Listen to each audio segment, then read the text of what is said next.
অসম টাই আহোম ছাত্ৰ সন্থা চমুকৈ আটাচৌ গোলাঘাট জিলা সমিতিৰ আহ্বানত টাই আহোম জনগোষ্ঠীয় দল সংগঠন আৰু টাই আহোম জনগোষ্ঠীয় ৰাজ্যৰ সহযোগত টাই আহোম জনগোষ্ঠীক জনজাতিকৰণ আৰু স্বায়ত্ত শাসনৰ দাবীত সমন্বয় ক্ষেত্ৰত বিশাল গণসমাৱেশ অনুষ্ঠিত কৰা হয়। এক প্ৰতিবাদীমূলক শোভাযাত্ৰাৰে অনুষ্ঠানটিৰ আৰম্ভণি কৰা হয়।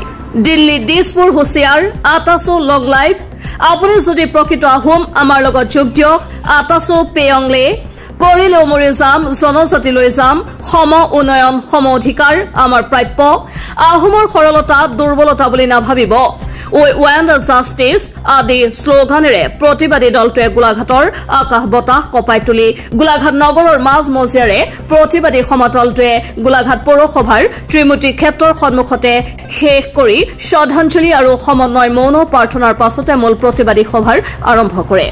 উক্ত সভাত সৰু টাই আহোম ছাত্ৰ সন্থাৰ সভাপতি বসন্ত গগৈয়ে নিজৰ ভাষণত স্বজাতিৰ সাংবিধানিক প্ৰাপ্য অধিকাৰৰ স্বাৰ্থত আহোমৰ সকলো জাতিবৰ্গই দলমতৰ ঊৰ্ধত অৱস্থান কৰি নিজে নিজৰ নেতৃত্ব লৈ এই সংগ্ৰামত যোগদান কৰিবলৈ আহ্বান জনায়।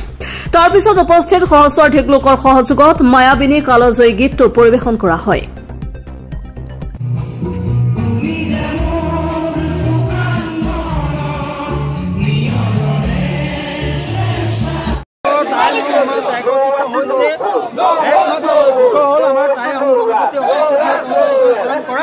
আমি যেতিয়া মৰ্যাদা প্ৰদান নাপাওঁ তেতিয়া কিন্তু এইখন চৰকাৰে ভৱিষ্যত আদি যি জনজাতি আন্দোলন আমি কাৰ্যসূচী ৰূপায়ণ কৰিছোঁ ইয়াত তীব্ৰ আন্দোলন অব্যাহত থাকিবলৈ চৰকাৰ ফকিয়াই দিছে।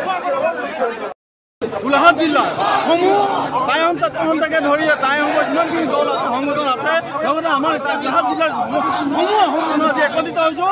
এই একত্ৰিত হোৱাৰ আমি মূল উদ্দেশ্যতে হৈছে আমাৰ জনজাতিকৰণটো আমি এই মিছলীয়া চৰকাৰখনৰ পৰা বিচাৰিছোঁ। গতিকে আমাক ২৬ৰ নিৰ্বাচনৰ আগতে আমাক জনজাতিকৰণ যদি প্ৰদান নকৰে আহোম জনগোষ্ঠীয় ৰাইজে বিশেষকৈ উজনি অসমৰ পৰা আমি তেওঁলোকক আমি ওপৰাই দিবলৈ সাজু হৈছোঁ। এই কথা সকীয়াই দিব বিচাৰিছোঁ। বাৰে বাৰে প্ৰতিটো মুহূৰ্ততে আমি নিৰ্বাচনৰ আগমুহূৰ্তত আমাৰ আহোম লোকে যদি ৬টা জনগোষ্ঠীৰ লোকক বাৰে বাৰে আমাক প্ৰতাৰণা কৰি অহা দেখিবলৈ পোৱা গৈছে। গতিকে এইবাৰ আমি মত পোষণ কৰিছোঁ যে এইবাৰ আমি স্পষ্ট হৈছোঁ যে আমি কৰি দিব বিচাৰিছোঁ যে আৰু আমাৰ লগত আৰু এই ধেমালি খেলিব ধেমালি কৰিব নোৱাৰিব। গতিকে ২৬ৰ নিৰ্বাচনে আমি শেষ নিৰ্বাচন। গতিকে তেওঁলোকৰ ৰাজনৈতিক জীৱনৰ অন্ত পৰিব। গতিকে তেওঁলোকৰ যদি ৰাজনৈতিক জীৱন ক'তে ৰাখিব বিচাৰিছে গতিকে ৬ জনগোষ্ঠীৰ ৰাইজক জনজাতি প্ৰদান কৰি তেওঁলোকে আমাৰ প্ৰাপ্য অধিকাৰ আমাক ঘূৰাই দিয়ক। গোলাঘাটৰ বিভিন্ন প্ৰান্তৰ আহোমসকলে এক হৈছোঁ। আমি আজি প্ৰতিবাদৰ দৰে আমি দেখাই দিব বিচাৰিছোঁ বিজেপি চৰকাৰখনক যে বিভিন্ন সময়ত টাই আহোম জনজাতিকৰণ কৰিম বুলি বিজেপি দলে নিৰ্বাচনী ইস্তাহাৰত জনজাতিকৰণ দিম বুলি ইস্তাহাৰত প্ৰকাশ কৰি আজিলৈকে জনজাতিকৰণ নিদিলে। জনজাতিকৰণ দিয়াৰ ক্ষেত্ৰত বিভিন্ন বিধি পথালি দি আহিছে। আমি এই মঞ্চৰ পৰা গোলাঘাটৰ এই প্ৰতিবাদী মঞ্চৰ পৰা আমি এইখন চৰকাৰক সকীয়াই দিব বিচাৰিছোঁ যে জনজাতিকৰণ যদি নিৰ্বাচনৰ আগমুহূৰ্তত নিদিয়ে এই গোলাঘাটৰ আহোম ঐক্য এক হৈছোঁ। ইয়াৰ কিন্তু আমি নিৰ্বাচনত ইয়াৰ উচিত আমি দিম। টাই আহোম ৰাইজ একত্ৰিত হৈছে। টাই আহোমৰ জন্মস্বত্ব যি অধিকাৰ এই জন্মস্বত্ব অধিকাৰ যদি বিজেপি চৰকাৰ ২৬ৰ নিৰ্বাচনৰ প্ৰাক মুহূৰ্তত যদি টাই আহোমসকলক যদি জনজাতিকৰণ নিদিয়ে কিন্তু অনাগত দিনত সমগ্ৰ টাই আহোম জনজাতিয়ে কিন্তু ভোট বৰ্জন কৰা সিদ্ধান্ত গ্ৰহণ কৰিছে। গোলাঘাটৰ পৰা স্মৃতি ৰেখা শইকীয়া ৰিপৰ্ট এনভি লাইভ।